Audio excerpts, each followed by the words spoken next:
a small town on the outskirts of the country, where nothing had happened for many years. Its inhabitants lived in the usual rhythm. They woke up, worked, grew old, and died. But all that changed when one day strange footprints began to appear in the surrounding forests. They didn't look like animal tracks, but rather smooth footprints, as if someone was pulling something heavy behind them, leaving wet and dark patches. At first everyone thought they were the marks of a flood or an unusual rainstorm, but when those who ventured deep into the forest did not return, rumors quickly spread through the city. It was said that something had awakened in the forest, unnatural and terrible. Along with this, the locals began to notice changes in their bodies, at first imperceptible, but then more and more obvious. Dark spots appeared on their skin, as if it were rotting from the inside.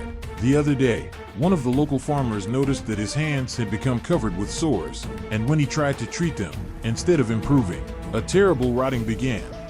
The local doctor, Dr. Henri, decided to look into it, but soon he himself also discovered that his body had begun to be covered with strange spots. He tried to find a cause: humidity, chemicals, but nothing could explain this consumingly nasty disease. But soon the doctor realized that the problem was far more serious. One night, as he was walking through the forest to collect samples, he encountered something indescribable. A figure stood before him, all covered in rotting mold. It wasn't quite a woman, not quite a person. Her skin was as if clumped together with the surrounding plants, and her eyes were half closed from decomposition. "You felt it too, didn't you?" said the figure in a quiet voice. "This is the beginning, and we're not going to stop." Dr. Henri took a step back, but the figure didn't move. All he could do was stare at her as a curse lashed out. "We're all going to become this." Her whisper was everywhere. And this was just the beginning. Dr. Henri quickly made his way back to the city, his thoughts filled with horror at what he had just seen. His heart was racing. He could barely breathe. Everything he had experienced didn't seem real, like it was an ominous shadow ready to engulf the world. He ran through the streets, not noticing people, not noticing anything. The whispers of that figure sounded in his head, her words that seemed to cling to his mind, to crash into his memory. This was the beginning. When the doctor reached his hospital, he found that several patients had begun to complain of strange symptoms. One of them, a farmer, was lying on a bed, his body covered in gruesome sores and his skin resembling rotten wood. He begged for a drink, but when Henri offered him a glass of water, the patient refused. His lips were bloody and his eyes full of terror. "She came, doctor," whispered the farmer. "She said I must be with her, and I can't stop."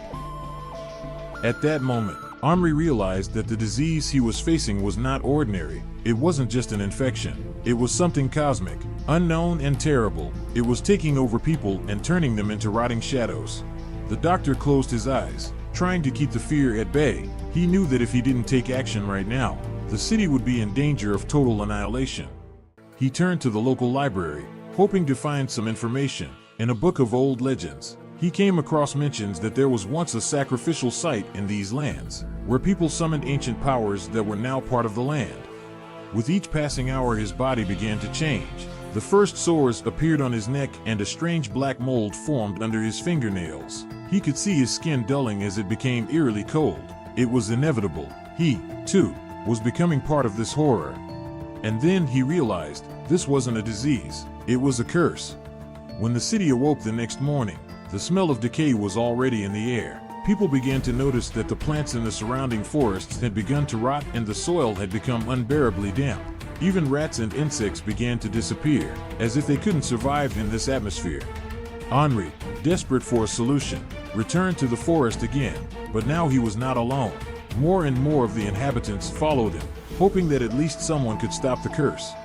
But when they reached the very spot where he had encountered the figure, they all froze in horror. The forest was empty. Only the fog, which seemed to have swallowed up everything around it, remained. And in that fog, the voice came again. "You can't save them, doctor. We're already inside." And then the doctor realized that he himself was now part of this nightmare. The night fog engulfed them, and none of the townsfolk could see where they were going. The forest became unapproachable and distorted. The trees were twisted like bones, and the leaves were blackened as if they were covered in rot.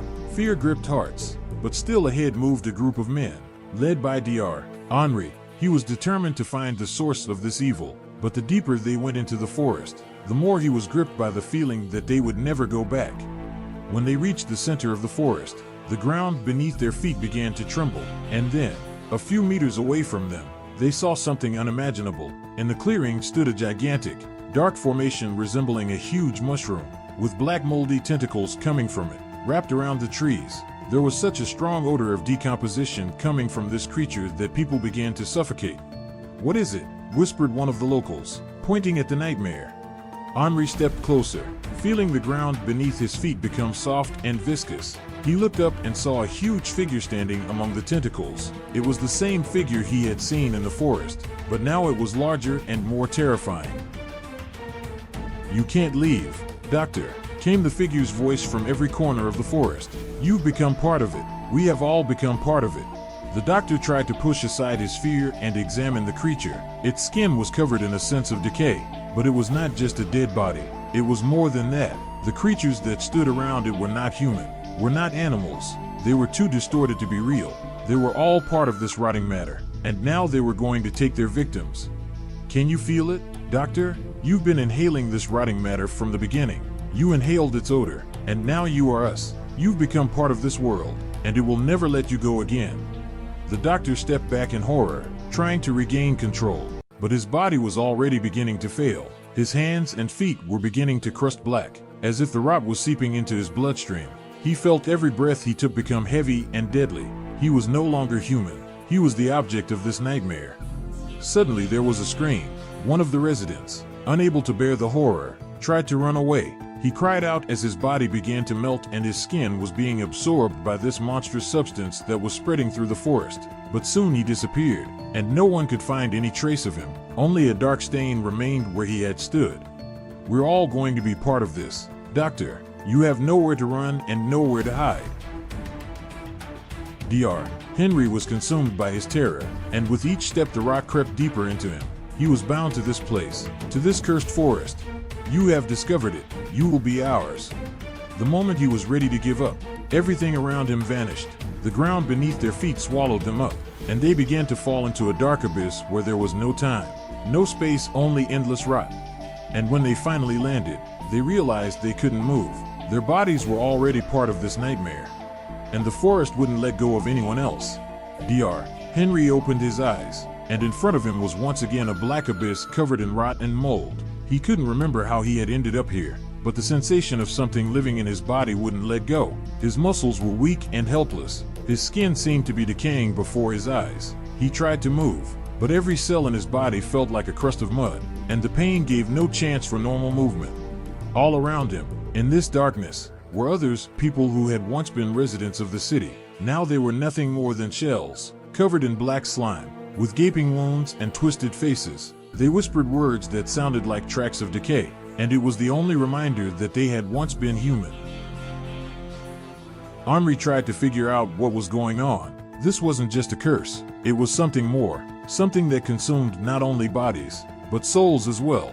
They were all imprisoned in this world, a world of rot and decay from which there was no escape. He tried to stand up, but his body didn't seem to obey him. His feet stuck to the ground as if it were liquid and sticky, and the air grew thicker and more intolerable. "You can't leave." The voice was familiar, the sign of his fearsome figure, the one that had told him of the beginning. He knew now that she wasn't just a voice, she was part of this world, part of the rot. The voice was not human, but rather like the hoarse, deafening sound of decay. Out of the fog, among the black, decayed trees, dark figures resembling giant worms with human faces appeared. They moved slowly, but their movements were deadly precise. Their faces and bodies bore the same rotting shadow as the others, but in their eyes, there was something alive, eyes full of hatred and pain. "You will all be a part of us." The voice came again. "We will return. We've always been here. We've only been waiting." Henri realized it wasn't just a disease. It was an old evil lurking in the earth. These creatures, these monsters, were the descendants of those who once lived here. They had consumed everything. The rot was the result of a long-standing spell that had finally been released to reabsorb the land. Henri looked in despair at the other people, his former friends and patients, now dead.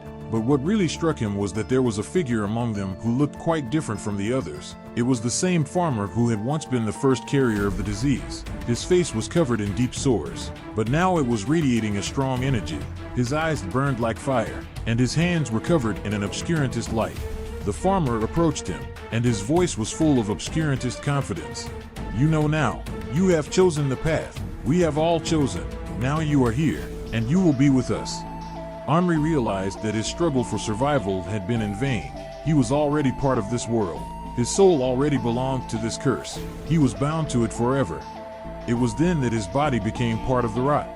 He felt his skin begin to peel away, his arms and legs become inanimate, but he could not scream. He was imprisoned in this horror, in this world where there would never be light, and where the rot would only grow. The world was already disappearing, and with it all hope was disappearing. And as the fog began to thicken and the worm-like figures began to crawl after them, they knew that their bodies and souls would never be saved again.